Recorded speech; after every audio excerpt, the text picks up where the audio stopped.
Coach, any soreness? Oh, no, not at all. No, he's fine, really. Practiced today and everything, so, there was no soreness, and he said he was fine, so. Is there anything that stood out to you after reviewing the film from just his performance last night?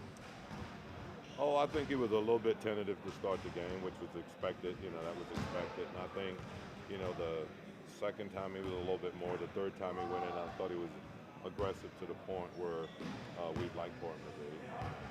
I think he'll be able to extend playing time or bursts or whatever. Won't know that until tomorrow. Yeah, the burst won't have a number or anything until tomorrow. So we'll talk to the medical guys and see what it will be, for tomorrow. What were the medical folks telling you when they're saying, hey, it's time to go get him? They just thought that, he had played enough minutes, and they made the decision that was enough time. So, and I think we've got to understand. And I had guys yelling and cursing at me, who would be dumb enough to keep him out of the game. I'm a little bit smarter than that, okay? If the guys made four threes, I think we would have stayed in. But I think we also understand that you can't sacrifice, one game for long term. And I think you guys understand that. That obviously we would have loved to have had him in the game. We had I thought the crowd was as good as it's ever been there. And I thought, the run that we were making was good. We actually got ahead by a point. But it's just not even taking a chance in those situations. So. Anything you heard from the stands that amused you at all during that? Yeah, why would you take Zion out? Yeah. I told you I'm not the smartest coach in the world, but I am smart enough to know that I would have left him in under that situation, okay? But we have to. I think everybody has to understand that you have to think long term in this situation right there. I think everybody wants to see him play, and everybody wants him out there all the time. And he did a good job. He did not want to come out, trust me. But I think he understands that there's something bigger and long term out there that we have to be careful with. What was your conversation like with him today, having gone through his facility and getting through? Good. I think the big thing for him is that, he actually wanted to just be out there, for the first time, be out there, and then I think from there everything can settle down to the point where, I think he can just play now. Did it early on with how you were playing the 2 to 3 minute burst? Did it mess the rotations up a little bit? Did it take you a little while to kind of get back to where you wanted it to be? Well, it did in that what we the rotations that we would normally have are things like that. But I think we're going to be fine now. We'll get it all figured out from that standpoint. I think that's the least of the worries that we'll have. And, we'll get back. I thought we played well. We didn't make shots last night. And it's tough when you don't make shots. But, 117 points should be enough to win the game. That team, as I said right from the start, they're not a team that ever beat themselves. So it's tough playing from behind when you play that team. And, at the end, they made a couple of plays, and we did. Is there anything that Drew basically stepped in to a question for Zion yesterday and said, like, hey, this is normal now. This is what it's going to be. He's going to have these kind of nights. He's going to do this kind of stuff. I mean, have you seen Drew kind of mentoring him, as he's going through this? Drew said he can't relate, but he feels like he's trying to help him out of it. I think everybody is. I mean, like I said, he's all about the team first, and I think you're going to see, most of these guys on this team be very protective of him too. I think expectations is way, way, way over the roof for him, and he understands that. But I still think that, he's a mature enough kid at 19 even to understand and accept, what's out there for him. And I think you'll see him just play the game. He's going to play the game and enjoy it, and that's what we always talk about. And that's what we just talked about 10 minutes ago. Just enjoy, the moment and play the game and take your time, and you'll find your way through all of this. You mentioned last night that the time off that allowed him to just kind of stand around and shoot jumpers all day in the gym. Do you think that's allowed him to kind of really make a significant jump in that part of his game? Well, I think the more you work on any craft that you have or, part of your game, you're going to get better at it. I think, Lonzo and B.I. has gotten much better at the three-point shooting because you can see every day before practice and after practice they spend time working on it.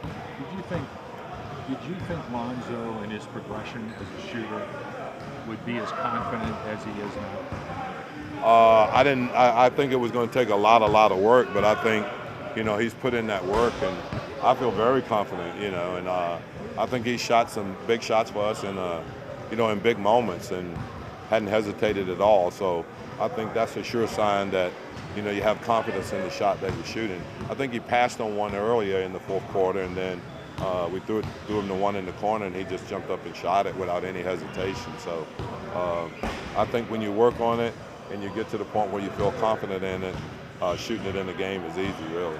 For a guy who can do all the things that he can do, if he adds that to his game where he's super confident in that aspect, how dangerous does that make him with it? Oh, I think he can be, extremely. I think all the guys, if you look at where B.I. has gone, and like I said, the shots that Zoe has made in those situations, and even you look at Zion, if they're going to give him those shots and they're not going to guard him, he has to have enough confidence to shoot those shots. And there were a few stretches where you guys went with the small ball lineup with him at the 5. Is that something you guys want to see more often to see how that looks and what kind of threat he can be at that 5 position? Well, we're going to have to take a look at it. Obviously we don't have a preseason or anything to do it, but, sometimes we like matchups at the 5 of guys having to guard him, and we feel like he can guard them, and, and it gives us, just a quicker, more ball-oriented team. And as I said to you guys, I think he can also be a facilitator. So having him out there gives you an extra ball handler and an extra passer, really. How refreshing is it just to have that first game out of the way for Zion? Are you glad it's over with? You have no idea. Okay, you can't imagine. But I just think, but I think it's a tribute to who he is. The build up, and not just in New Orleans, but throughout all over the NBA. The fact that he was playing was huge news, and I think he accepted the challenge, and I think for him, obviously, we feel like he's only going to get better. The great players in the league want that responsibility. Do you think he has that kind of mental makeup? No, I think so. That's where he's been his whole life. He's been in that position his whole life. It's not like this is going to be something new to him. And the thing that I'd like to emphasize, though, is we have a lot of guys that can finish games for us. So we're not going to all of a sudden pile everything on his back and say, okay, now he's got to be the guy down the stretch for us. With the type of basketball we play, there's going to be nights where he's the guy. There's going to be nights where, there's 5 other guys that may be the guy. So, and I'll stick by what we said originally. We want him to be a part of something here that's sustainable winning. But it's not on his shoulders. It's on, we've got enough good players, and we play well as a team that it doesn't have to be on his shoulders. A lot of the national people are talking already about the playoff push. There's only a certain amount of games left. How do you approach that with this team? We just try to play, I don't want to use a cliche, but we literally just try to play the next game. We play Denver. That's the only thing that we worry about. We don't look at standings. We don't look at anything. What we have to do is that we have to improve internally with us, as a team, and then we have to be able to play well against the opponents that's on the schedule right there. But as far as a playoff push or anything like that, it'll never be talked about in any context as far as I'm concerned. Hey, can you put in layman's terms what burst mean when y'all talk about that, or is that some medical stuff that's over our heads? It'd be over your head. No, really. It's just, obviously these guys have spent a lot of time with him, and it's just a situation where they watch him and they, obviously these guys know, and they think that, okay, this has been enough minutes right here, but there's not any specific minutes that they're talking about. It's more of the observing and seeing, how he's responding. So they give you like a heads up, like he's getting close, or they just sort of say, hey, that's it? Yeah, I mean, they pretty much do. I mean, I think it's good communication. And this is something that's not going to last very long, guys. I mean, we're not going to go through the rest of the year, talking about energy burst or anything like that. So, but, for the next couple of games, it'll be that. And if everything's okay, then we'll move forward from there.